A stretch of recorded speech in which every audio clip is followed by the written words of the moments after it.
Assalamualaikum warahmatullahi wabarakatuh. Bayangkan, jika seluruh hidupmu tampak baik-baik saja, namun hatimu tiba-tiba terasa kosong tanpa sebab. Tidak sedang kehilangan, tidak sedang gagal, tapi ada ruang sunyi yang tak bisa diisi oleh apapun. Pernahkah kamu bertanya, mengapa itu terjadi? Jangan buru-buru menolaknya, karena bisa jadi itu bukan kehampaan, melainkan panggilan. Ada hati yang tidak dibiarkan tenang oleh dunia, karena ia sedang digenggam oleh Allah.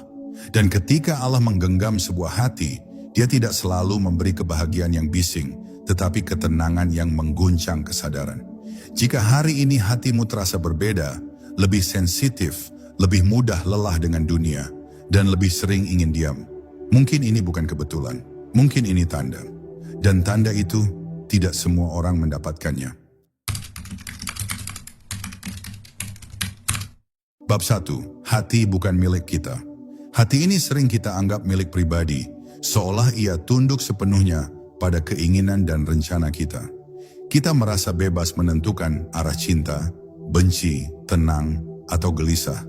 Padahal sesungguhnya hati adalah wilayah ketuhanan yang paling lembut dan paling rahasia.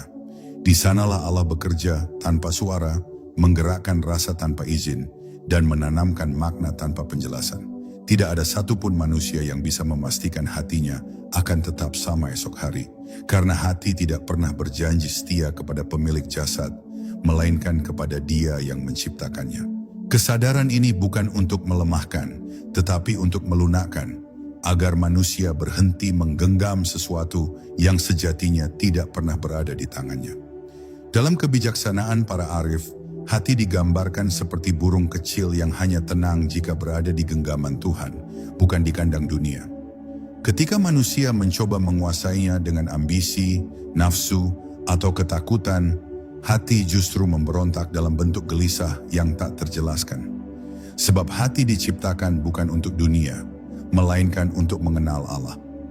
Ia menjadi sempit ketika dipaksa mencintai yang fana secara berlebihan, dan menjadi lapang ketika diarahkan kepada yang maha kekal. Disinilah makrifat dimulai, bukan dari banyaknya ilmu, tetapi dari pengakuan sunyi bahwa hati ini rapuh dan membutuhkan penjagaan ilahi setiap saat. Ada kalanya Allah menggenggam hati seseorang dengan cara yang tidak disadari, bukan melalui kejadian besar, melainkan melalui keheningan, kegagalan kecil, atau rasa hampa yang muncul tiba-tiba. Saat itulah dunia terasa kehilangan warna, dan jiwa mulai bertanya tentang makna.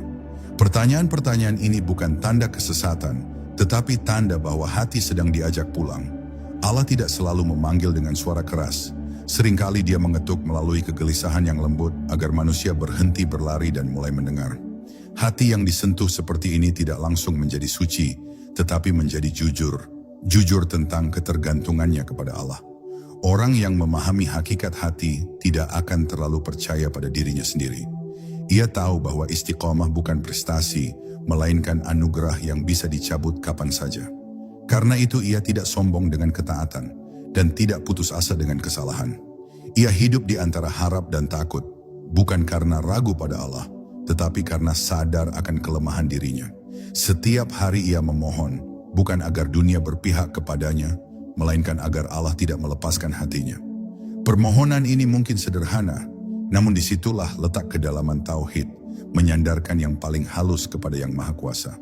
Jika suatu hari kamu merasa hatimu dilunakkan tanpa sebab, mudah tersentuh oleh ayat, nasihat, atau keheningan malam, jangan buru-buru merasa telah sampai. Itu bukan tanda kehebatan rohani, melainkan isyarat bahwa Allah sedang mendekatkanmu kepadanya. Tugasmu bukan mengklaim, tetapi menjaga dengan kerendahan. Sebab hati yang benar-benar hidup adalah hati yang tahu dirinya tidak memiliki apa-apa, bahkan tidak memiliki dirinya sendiri. Dan dari kesadaran itulah, perjalanan makrifat yang sejati perlahan dimulai. Bab 2. Ketenangan yang tidak datang dari dunia. Ada ketenangan tertentu yang tidak bisa dijelaskan dengan logika, tidak bisa ditelusuri sebabnya, dan tidak bisa direkayasa dengan usaha manusia. Ia hadir begitu saja, menyusup ke dalam dada tanpa mengetuk, lalu menetap tanpa janji. Ketenangan ini tidak bergantung pada keadaan luar. Ia tidak menunggu masalah selesai, tidak menanti doa terkabul, dan tidak meminta dunia menjadi ramah. Justru ia sering datang ketika keadaan masih berantakan, ketika jawaban belum terlihat, dan ketika harapan seolah menggantung di ruang kosong. Inilah ketenangan yang bukan milik dunia, melainkan titipan langsung dari Allah kepada hati yang sedang Dia jaga. Orang yang merasakan ketenangan ini seringkali terkejut dengan dirinya sendiri. Bagaimana mungkin ia bisa setenang ini, padahal beban hidup belum berkurang? Bagaimana mungkin dada terasa lapang, sementara alasan untuk cemas masih berderet? Jawabannya sederhana namun dalam, karena hati tidak sedang bersandar pada sebab, melainkan pada musabbib, sang pengatur segala sebab.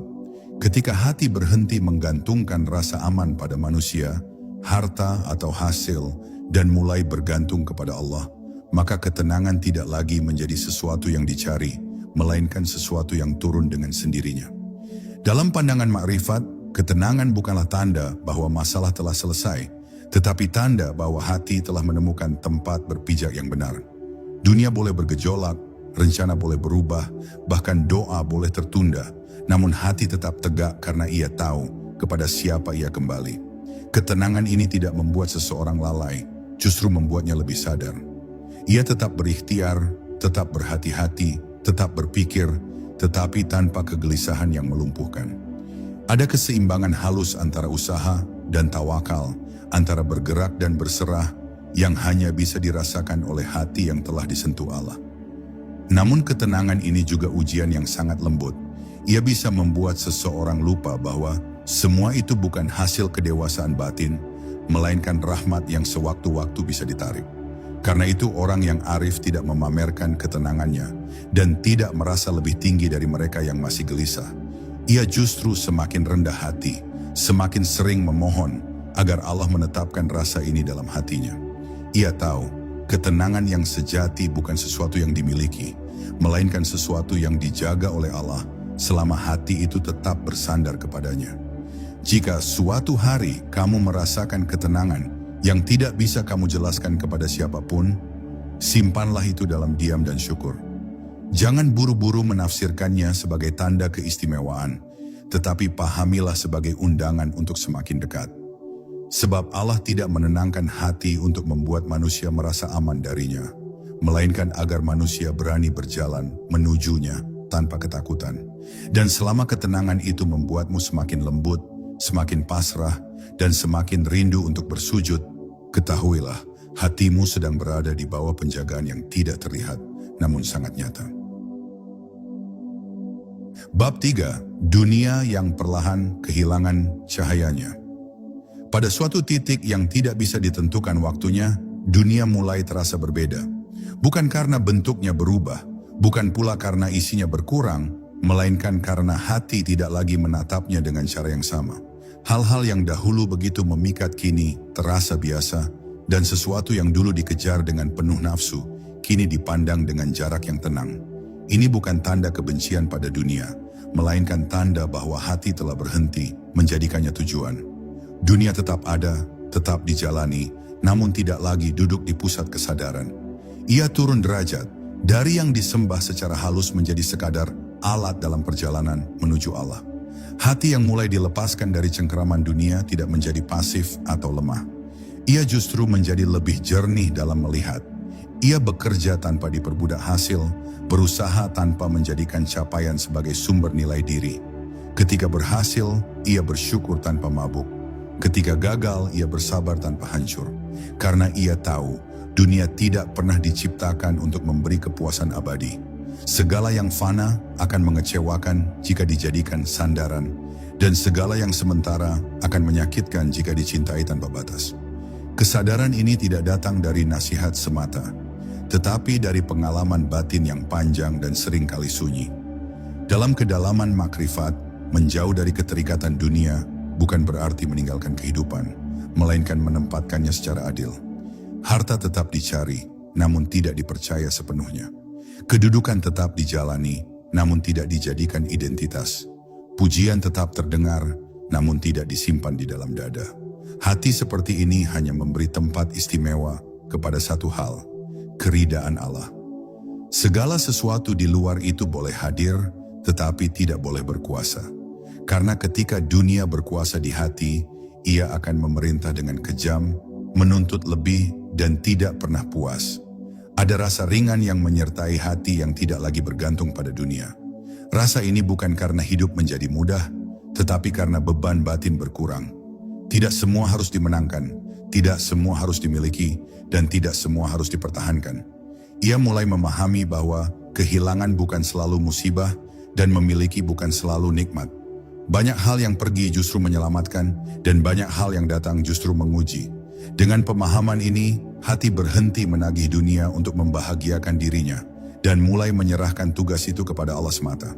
Jika hari ini kamu masih berada di tengah dunia dengan segala hiruk pikuknya, namun di dalam hatimu tumbuh jarak yang tenang, jangan takut. Itu bukan tanda kamu tersesat, tetapi tanda bahwa Allah sedang mengajari hatimu cara melihat. Dunia memang harus dilalui, tetapi tidak untuk ditinggali sepenuh jiwa. Dan ketika hatimu mulai merasa bahwa dunia terlalu sempit untuk menampung harapan terdalamnya, itu berarti ruang dalam dirimu sedang disiapkan untuk sesuatu yang lebih luas, sesuatu yang hanya bisa diisi oleh kehadiran Allah. Bab 4. Saat dosa menjadi beban yang terasa. Ada fase dalam perjalanan batin ketika dosa tidak lagi terasa ringan, meskipun bentuknya kecil dan tidak terlihat oleh manusia. Hati mulai merasakan beban halus setiap kali melanggar, seakan ada sesuatu yang terusik di dalam dada. Bukan karena takut pada hukuman dunia, bukan pula karena khawatir pada penilaian manusia, melainkan karena ada rasa tidak nyaman saat jarak dengan Allah terasa melebar.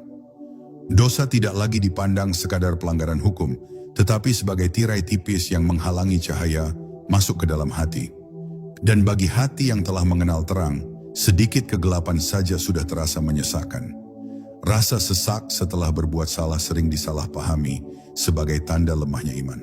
Padahal dalam pandangan makrifat, justru itulah tanda hati yang masih hidup. Hati yang mati tidak bereaksi terhadap dosa, ia tenang dalam kelalaian, nyaman dalam maksiat, dan tidak merasa kehilangan apapun.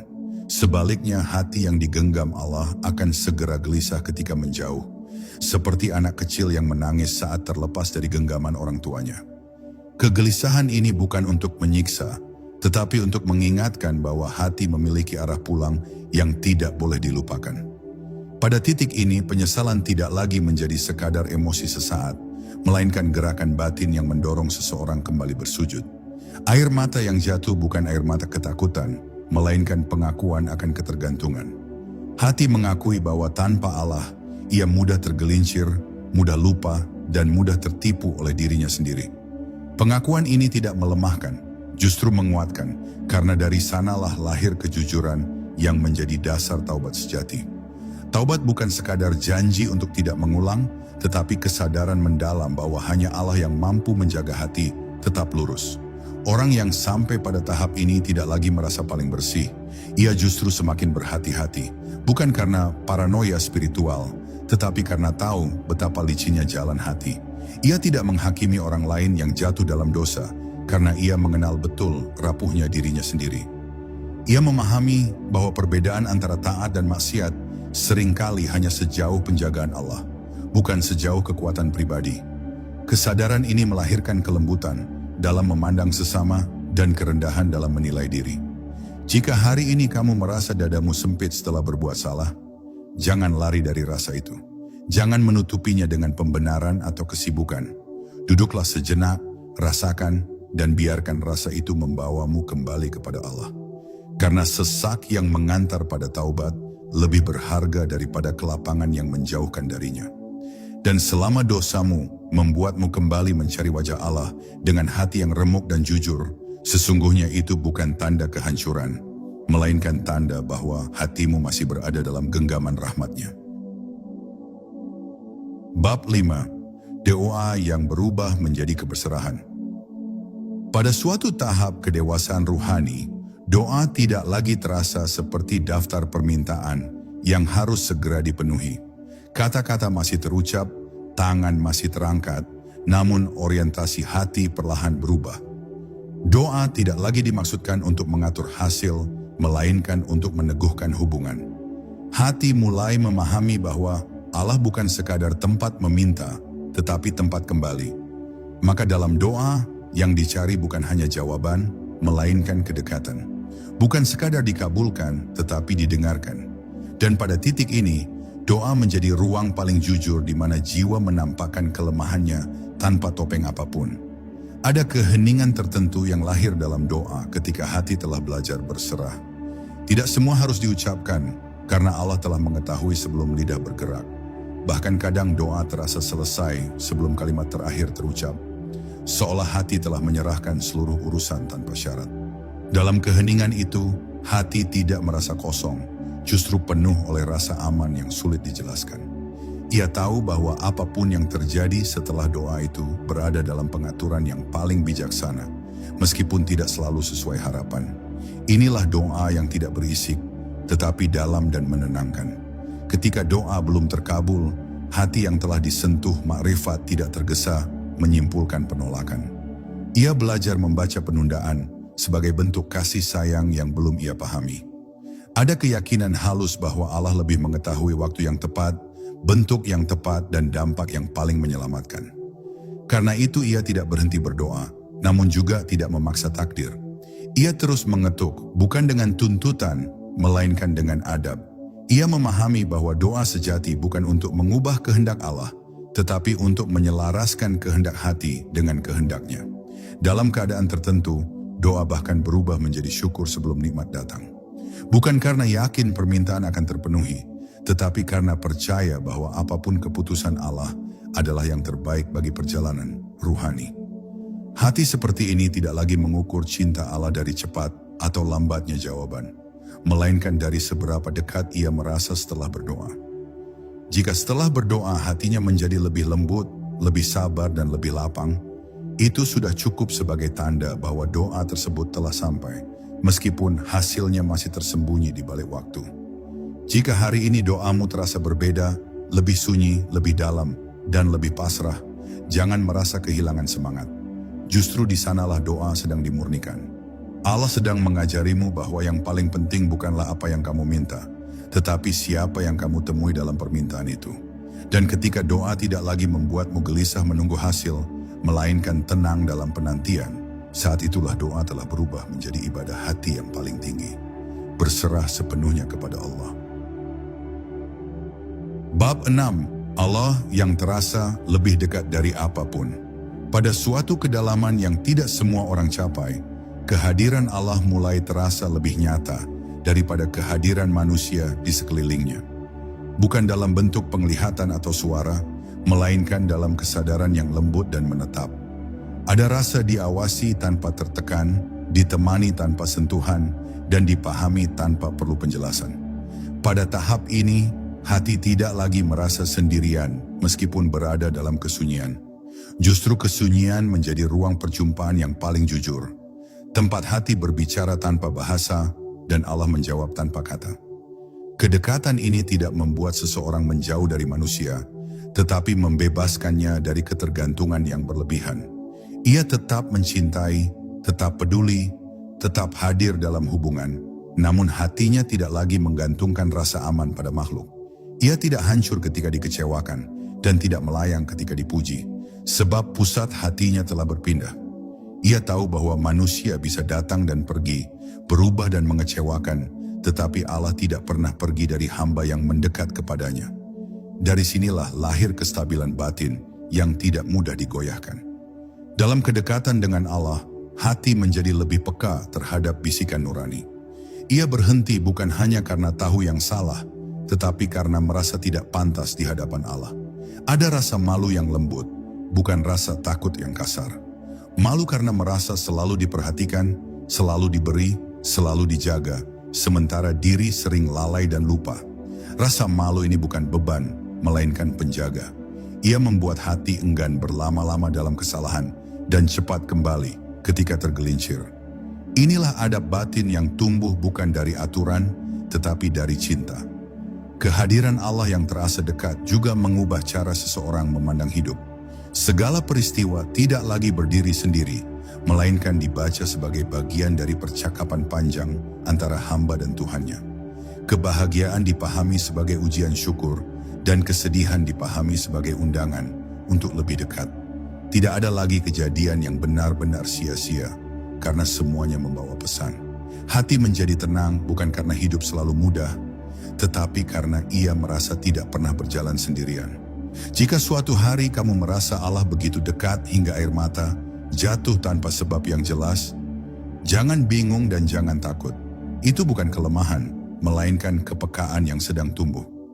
Allah sedang mengajarimu mengenali kehadirannya bukan lewat keajaiban besar, tetapi lewat rasa yang halus dan menetap.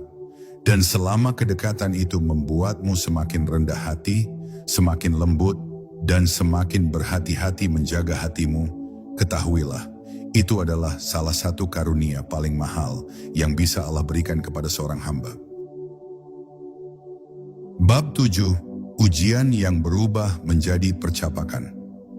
Pada tahap tertentu dalam perjalanan batin, ujian tidak lagi dipahami semata-mata sebagai penderitaan yang harus segera diakhiri. Ia mulai dibaca sebagai bahasa lain dari kasih sayang Allah, meskipun terasa pahit di permukaan.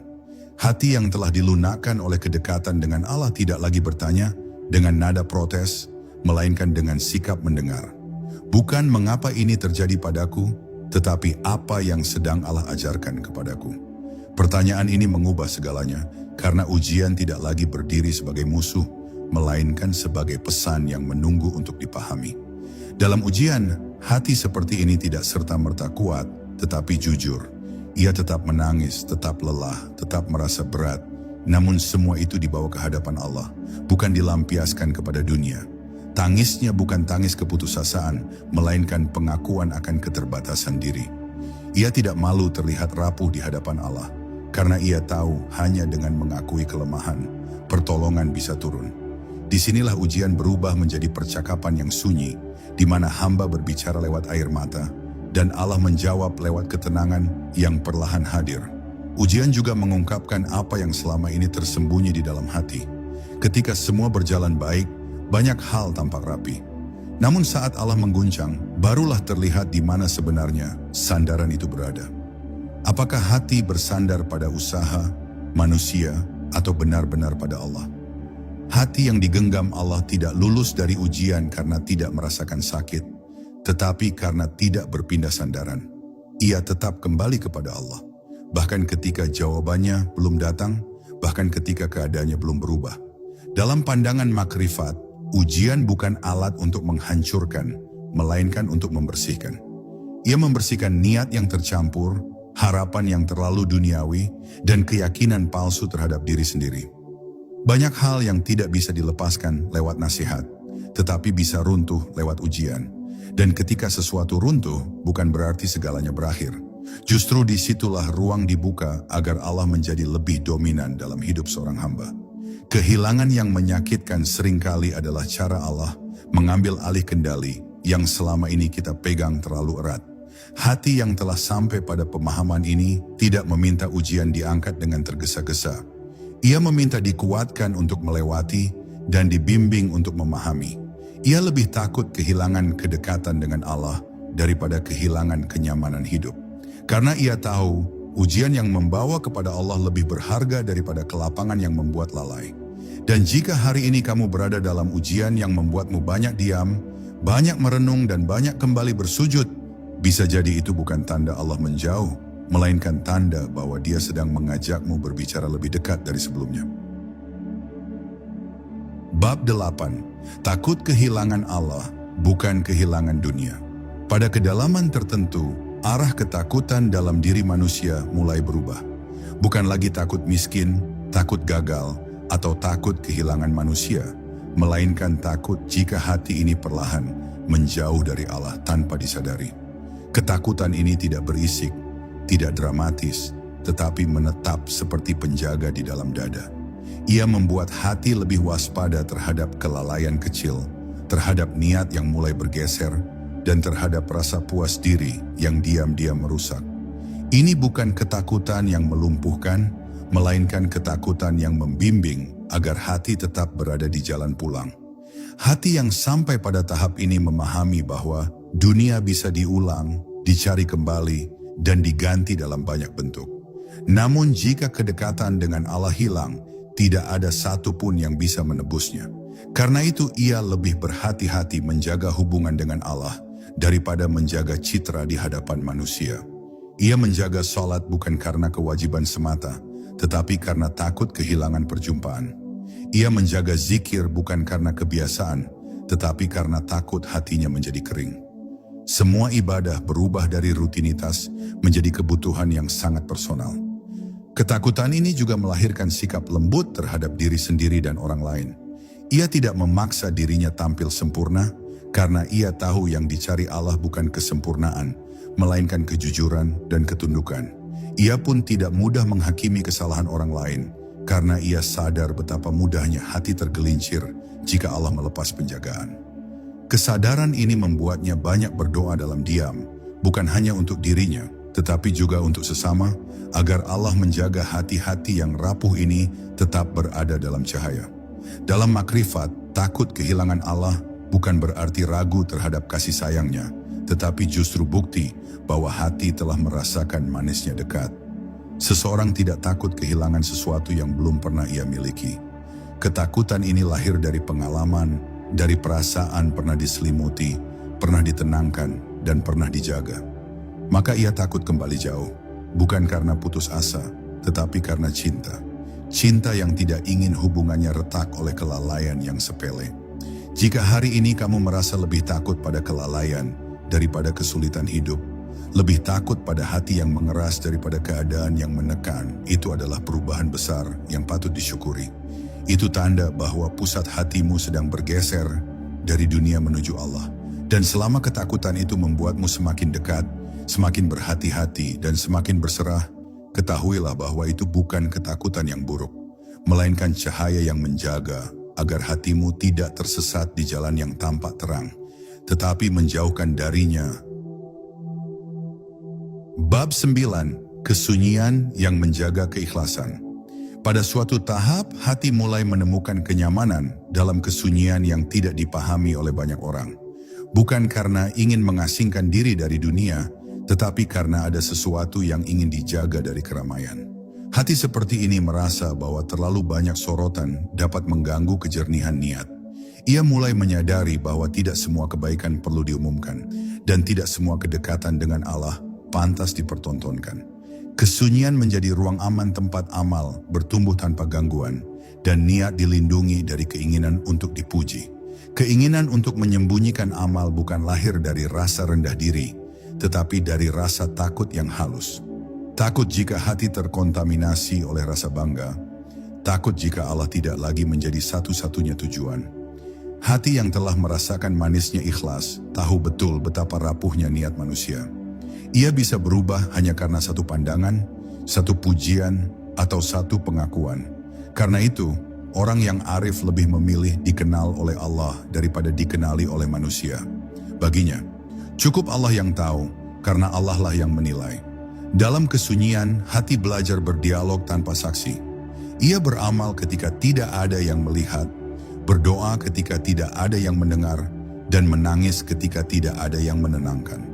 Justru di sanalah kejujuran diuji. Tidak ada peran yang dimainkan, tidak ada citra yang dipertahankan. Yang ada hanyalah seorang hamba dengan segala keterbatasannya, berdiri di hadapan Tuhannya. Dari perjumpaan inilah lahir ketulusan yang tidak bisa dibuat-buat, ketulusan yang tidak membutuhkan pengakuan apapun. Hati yang mencintai kesunyian juga menjadi lebih selektif dalam berbicara. Ia tidak tergesa membagikan pengalaman ruhani, bukan karena merasa lebih tinggi, tetapi karena takut pengalaman itu kehilangan makna ketika keluar dari tempatnya. Ada hal-hal yang hanya layak disimpan antara hamba dan Allah. Dia menjadi bentuk penjagaan, bukan penutupan. Ia menjaga agar apa yang suci tidak tercemar oleh riuhnya dunia dan ego yang selalu ingin terlihat. Jika hari ini kamu merasa lebih nyaman melakukan kebaikan tanpa diketahui, lebih tenang beribadah tanpa sorotan, dan lebih damai ketika tidak harus menjelaskan dirimu kepada siapapun, jangan merasa aneh. Itu tanda bahwa hatimu sedang dilatih untuk ikhlas. Allah sedang mengajarkanmu bahwa nilai sejati tidak lahir dari pengakuan, melainkan dari kejujuran yang tersembunyi. Dan selama kesunyian itu membuatmu semakin dekat kepada Allah, bukan menjauh dari manusia, ketahuilah, itu adalah salah satu bentuk penjagaan paling lembut yang Allah berikan kepada hati. Bab 10. Hati yang selalu ingin pulang. Pada akhirnya, perjalanan hati bukan tentang sejauh apa ia melangkah di dunia, tetapi tentang kemana ia selalu ingin kembali. Hati yang telah disentuh oleh penjagaan Allah akan memiliki kecenderungan yang tidak bisa dipalsukan. Ia selalu rindu pulang. Bukan pulang ke tempat, bukan kepada manusia, tetapi kepada keadaan di mana ia merasa dekat dengan Allah. Sejauh apapun ia terseret oleh kesibukan, kesalahan, atau kelalaian, selalu ada tarikan halus yang mengajaknya kembali menunduk, kembali mengingat, kembali bersujud dengan perasaan yang lebih jujur dari sebelumnya. Hati seperti ini tidak pernah merasa selesai dengan dirinya. Ia tidak mengklaim telah sampai, tidak merasa aman dari tergelincir, dan tidak menganggap masa lalu sebagai jaminan. Justru semakin ia berjalan, semakin ia sadar betapa panjang jalan menuju Allah dan betapa kecil dirinya. Kesadaran ini tidak membuatnya putus asa, tetapi rendah hati. Ia memahami bahwa hidup bukan tentang menjadi sempurna, melainkan tentang terus kembali setiap kali menyimpang. Dalam setiap kembali itulah Allah membuka pintu yang sebelumnya tidak terlihat. Kerinduan untuk pulang juga membuat hati tidak betah berlama-lama dalam dosa. Bukan karena takut dihukum, tetapi karena ia tahu rasanya jauh. Jauh dari ketenangan, jauh dari kejernihan, jauh dari rasa dijaga. Maka taubat tidak lagi terasa berat, melainkan seperti kebutuhan. Taubat menjadi jalan pulang yang paling cepat, bukan karena ia bersih, tetapi karena ia ingin kembali berada dalam genggaman rahmat. Disinilah taubat menjadi bukti kehidupan hati, bukan tanda kegagalan. Dalam makrifat, pulang kepada Allah bukan peristiwa sekali jadi, melainkan gerakan yang berulang. Setiap hari adalah kesempatan untuk mendekat, dan setiap kelalaian adalah undangan untuk kembali. Hati yang hidup tidak malu untuk kembali berkali-kali, karena ia tahu bahwa Allah tidak pernah bosan menerima hamba yang datang dengan jujur. Yang berbahaya bukanlah jatuh, tetapi merasa tidak perlu kembali. Selama hati masih ingin pulang, selama itu pula harapan tetap terbuka.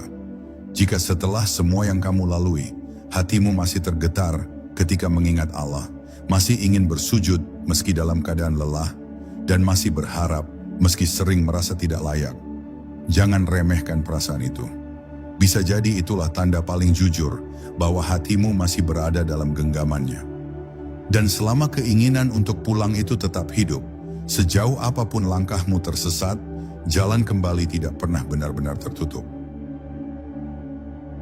Pada akhirnya, bukan seberapa banyak yang kita miliki, bukan seberapa tinggi kita melangkah, dan bukan seberapa sering kita terlihat baik di hadapan manusia. Yang menentukan adalah satu hal yang sering luput kita jaga. Kemana hati ini kembali saat lelah? Jika di tengah dunia yang bising hatimu masih mencari Allah, jika di balik dosa dan jatuhmu, hatimu masih ingin bersujud, dan jika di saat tak ada siapapun, hatimu masih takut kehilangannya, maka jangan meremehkan dirimu. Bisa jadi tanpa kamu sadari, hatimu sedang berada dalam genggaman yang paling aman. Dan selama Allah masih menggenggamnya, jalan pulang itu tidak pernah benar-benar hilang.